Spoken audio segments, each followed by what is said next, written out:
Bem, com muito prazer recebendo o senador Alessandro Vieira, o Brasil inteiro conhece, especialmente, bem, o Brasil inteiro assiste à CPI da Covid-19, da pandemia, e o senador tem sempre tido uma atuação extremamente importante. Senador, muito obrigado por senhor ter aceito mais uma vez o meu convite. E a primeira questão, ontem eu fiquei meio que estarrecido até com a reunião da CPI, com o senhor Dominguete, e todo o andamento da reunião começou de um jeito.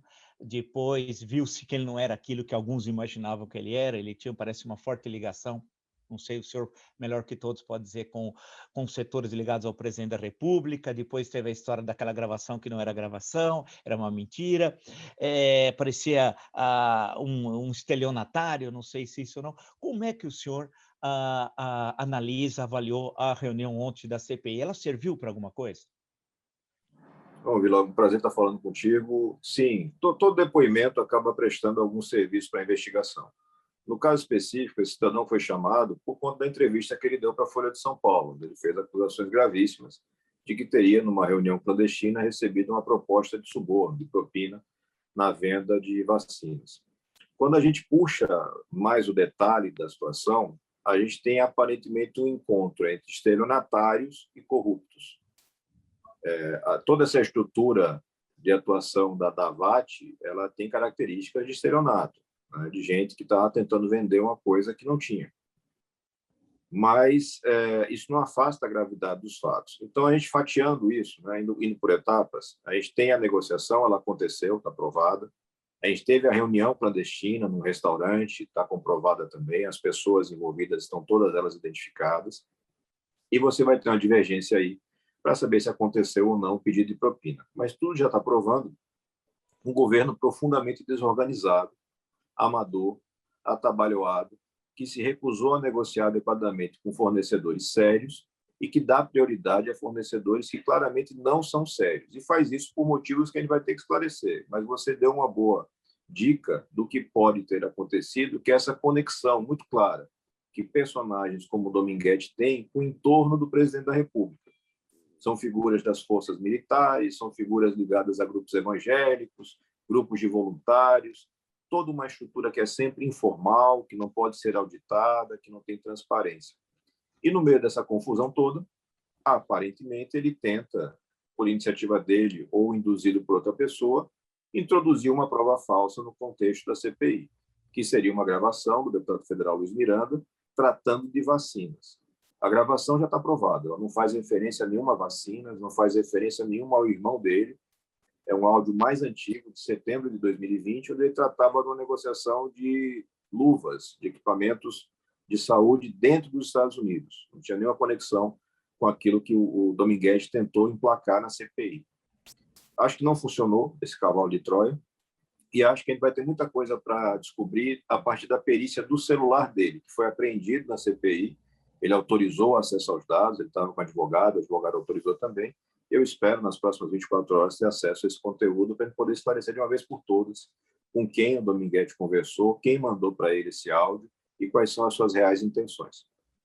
Senador, parece que a CPI se divide até o momento em duas fases. Até sexta-feira da semana passada, antes do depoimento do deputado Luiz Miranda, em que ficou, não sei, comprovado o Ministério Paralelo da Saúde, a questão lá do Tratikov, o desinteresse do governo por comprar vacina, etc, etc, etc. E o depoimento do deputado Luiz Miranda colocou a CPI, agora já não. Outra questão, uma questão que já aquilo na primeira parte estaria, de certa forma, solucionado, os depoimentos e os dados são evidentes, para uma segunda fase, que é a questão da corrupção mesmo, quer dizer, de você ter uma quadrilha, não se sabe o tamanho dessa organização criminosa, tudo que ela fez ou não fez, mas o episódio da Covaxin é gravíssimo.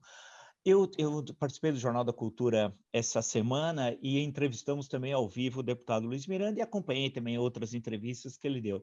Como é que o senhor, que tem larga experiência na área, analisa as informações dadas pelos dois irmãos, Luiz Ricardo e Luiz Miranda, especialmente pelo deputado Luiz Miranda, sobre o episódio Covaxin? É sempre importante tentar comparar e confirmar esses depoimentos com provas, com fatos. Por isso eu pedi a quebra de sigilo, inclusive, do próprio deputado Luiz Miranda. Pedi dele, Ricardo Barros e do lobista Silvio Amaral, acho que é o nome dele. A gente tem que fazer toda essa análise sempre em etapas, como você mais ou menos falou. A CPI foi instalada para poder apurar ações e omissões do governo federal no combate à pandemia. Num primeiro momento, a gente conseguiu comprovar muito rapidamente a omissão. O Brasil se omitiu na compra de vacinas, o Brasil se omitiu ao não fazer uma campanha adequada de orientação para o cidadão brasileiro. E a gente teve, talvez, uma espécie de encerramento dessa etapa, com a oitiva e a apresentação dos estudos do professor Pedro Alau, professora Jurema Werneck, onde se ficou demonstrado matematicamente, e ninguém foi capaz de contestar, que se o Brasil tivesse se portado como os demais países se portaram, sem nada demais, só seguindo a média dos outros países, nós teríamos salvo mais de 300 mil vidas. Isso é de uma gravidade absurda. A confusão da CPI acaba, às vezes, ocultando, obscurecendo esse tipo de situação. Mas essa é a realidade mais importante da CPI. A omissão do governo brasileiro, deliberada, conduzida com mão de ferro pelo presidente Jair Messias Bolsonaro, levou desnecessariamente brasileiros à morte. Eu estou falando de 300 mil brasileiros. O que a gente está agora na etapa é de identificar motivações para isso. Por que o Brasil continuou, por exemplo, falando em cloroquina, quando o mundo inteiro parou de falar em cloroquina lá em meados de maio de 2020? E a gente descobre que nós temos empresas que tiveram um lucro astronômico com a produção desse medicamento e que existe uma conexão entre essas empresas e aqueles que defendem o tratamento precoce, como é defendido apenas no Brasil, a não ser figuras pontuais, caricatas pelo mundo afora, mas no Brasil é uma coisa estruturada. Isso tem que ser mais apurado. Apresentamos quebras, requerimentos de convocação de pessoas nesse sentido. Porque essa turma está ali na linha do negacionismo, mas um negacionismo que talvez não seja apenas ignorância, tem interesse econômico. E ao lado, e aí o depoimento do Luiz Miranda vem e reforça isso, mas já era foco de apuração por conta do contrato da Covaxin, surge a questão da corrupção.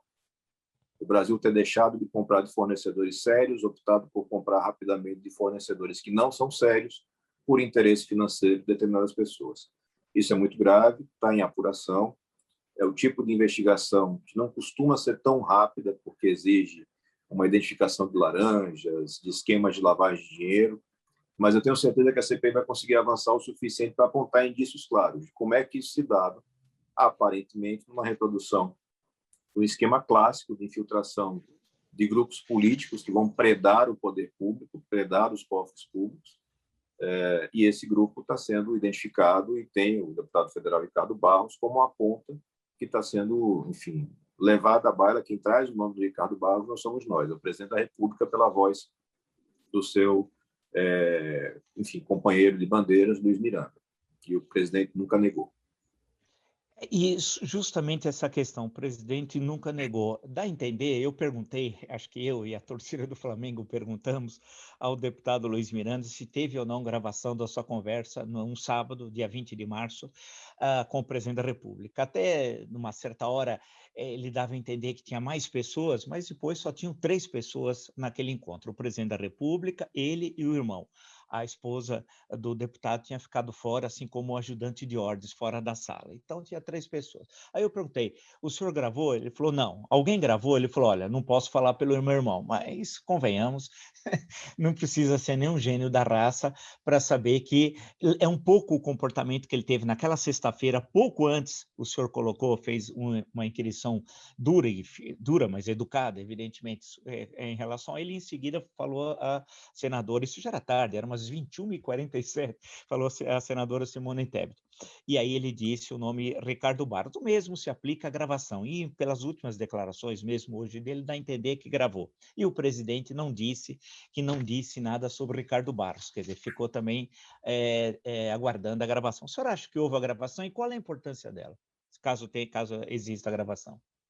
É possível que exista uma gravação, a gente tem dificuldade de obter essa prova, sem a vontade do Luiz Miranda ou do seu irmão, mas os outros fatos correlatos acabam comprovando a versão. Quando o presidente da República não contesta, hoje uma entrevista mais cedo do filho 01, o senador Flávio Bolsonaro, vai na linha do sim, aconteceu a reunião e teve essa conversa, mas meu pai pediu para alguém apurar ali, dar um telefonema, fez qualquer coisa. Eles vão confirmando cada vez mais. Na minha experiência, quando você trabalha com investigação de crimes, a primeira coisa, e a mais difícil, é colocar as pessoas no local do crime. Você colocar o suspeito no local. Os suspeitos já estão todos comprovadamente no local do crime. Como foi praticado esses atos, o que detalhadamente aconteceu, a gente vai tentar avançar. Mas é muito claro que o presidente da República recebeu informações gravíssimas e não fez nada de prático com elas. As pessoas continuaram ocupando os cargos, continuaram fazendo o que já faziam, e só com a ação da CPI e a denúncia feita pelo Luiz Miranda é que se movimenta um pouco mais essa roda. Você tem a exoneração do Roberto Dias e você tem, enfim, toda uma série de atos sendo praticados e, finalmente, instalação de inquérito na Polícia Federal para apurar os fatos trazidos pelo Luiz Miranda e de um inquérito agora recém-pedido da PGR para apurar a prevaricação por parte do presidente Bolsonaro. É um retrato da bagunça que é esse governo.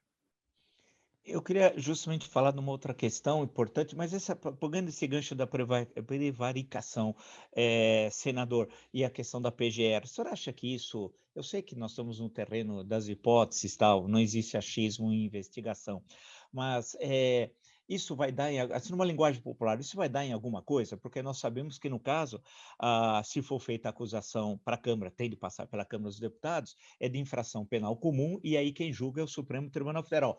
Mas o presidente tem de sair do cargo e tem 180 dias para o Supremo fazer o julgamento. Nesse caso, há 180 dias também crime de responsabilidade, mas aí é o Senado. Só para esclarecer quem nos acompanha. Senador, o senhor acha que isso é também mais uma frente? Quando eu falo frente de luta, é no sentido da moralização, da ética e desse genocídio que nós estamos assistindo no Brasil. Você acha que isso é um dos caminhos também? Cada passo que a gente deu nessa luta pelo fim da impunidade, Vila, teve um descrédito, né? E um descrédito que é razoável. As pessoas estão acostumadas a ver nada acontecer no Brasil. Nenhum poderoso nunca ser responsabilizado e punido. A gente precisa lembrar que essa CPI existe porque foi o Supremo exigir a sua existência. E ela está aí de pé. A gente está fazendo o máximo para que as pessoas tenham conhecimento dos fatos. E aí a gravidade dos fatos acaba empurrando autoridades que, nos últimos meses ou anos, vêm se omitindo. É o caso do PGR. Augusto Aras se porta como um assessor do presidente da República, não como procurador-geral da República. Um defensor do governo, não um defensor da lei.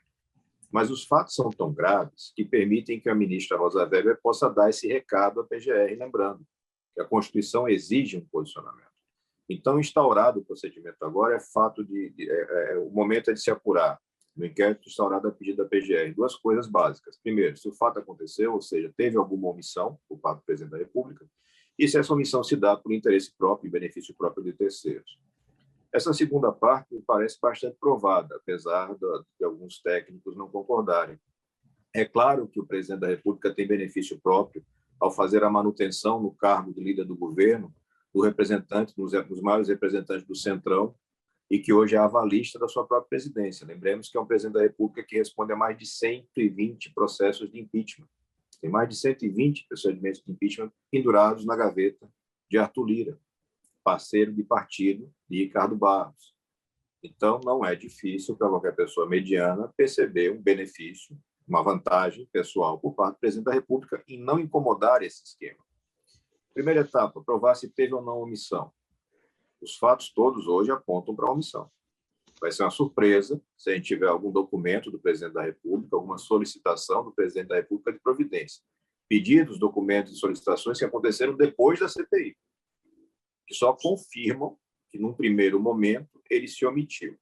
É uma brincadeira que eu usei durante o depoimento do Dominguete, me referindo a estelionato. Tem focinho de estelionato, tem rabo de estelionato, tem pé de estelionato, vamos ver se é estelionato. É o caso da prevaricação de Bolsonaro.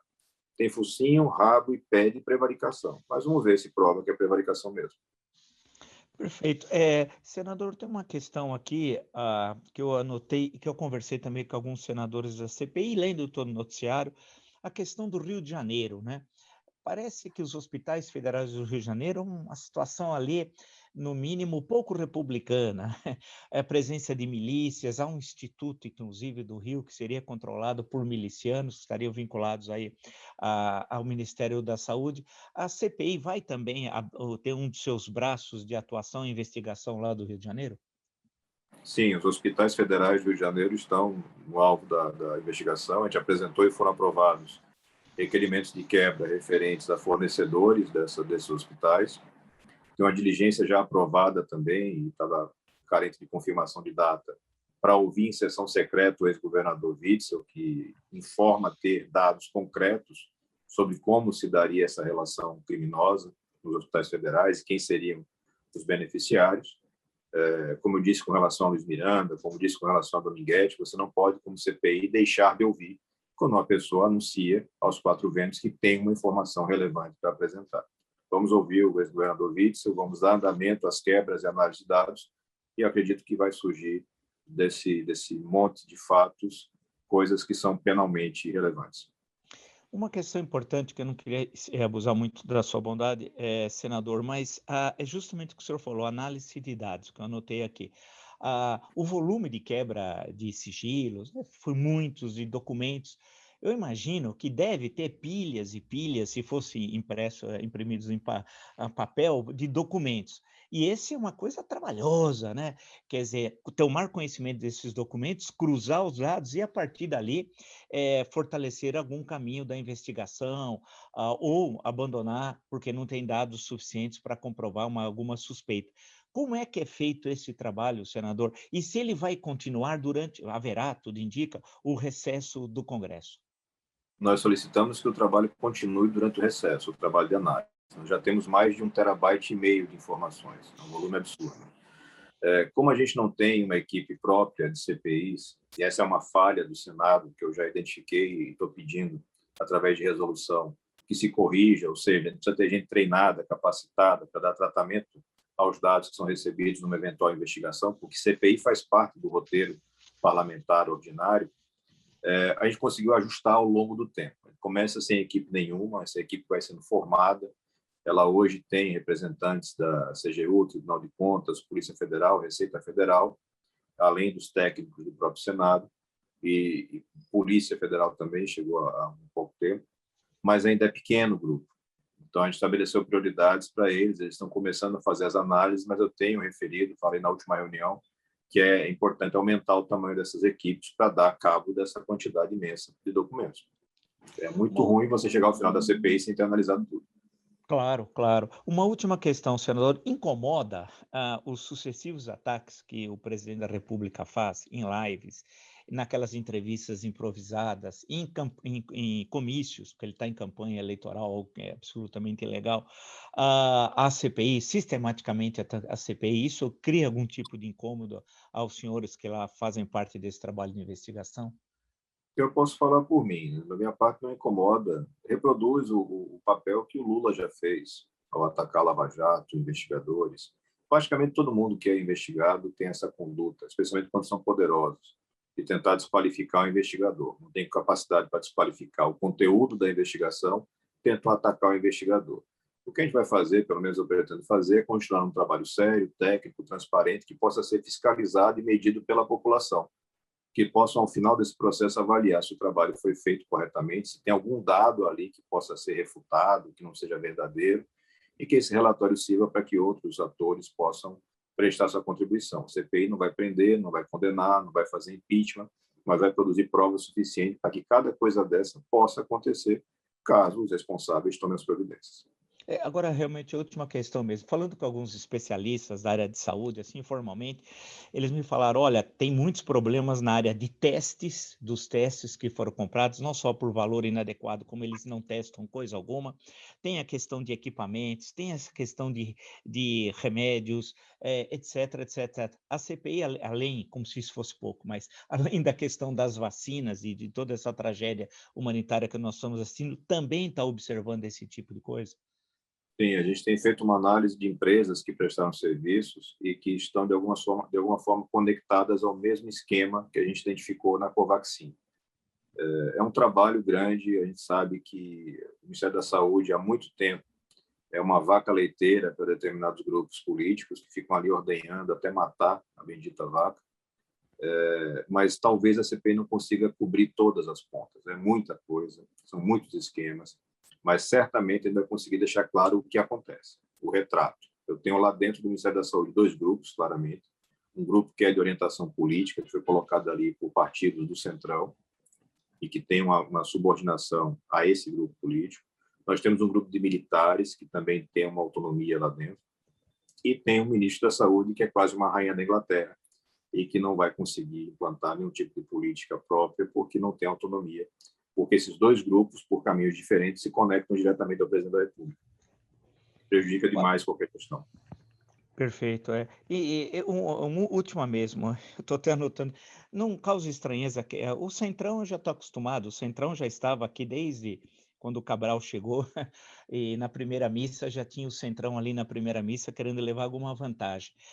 Mas a questão dos militares não causa assim uma estranheza, né? Porque afinal as informações, inclusive que ficamos sabendo, eu acompanhando aqui a CPI, também lendo todas as entrevistas, o noticiário, a presença de militares, inclusive um deles no episódio recente do encontro no restaurante de Brasília, teria construído, que teria registrado, melhor dizendo, uma empresa para fazer esse tipo de transação no dia anterior, né? Ele é um oficial da reserva, tudo bem, mas é alguém do exército, né?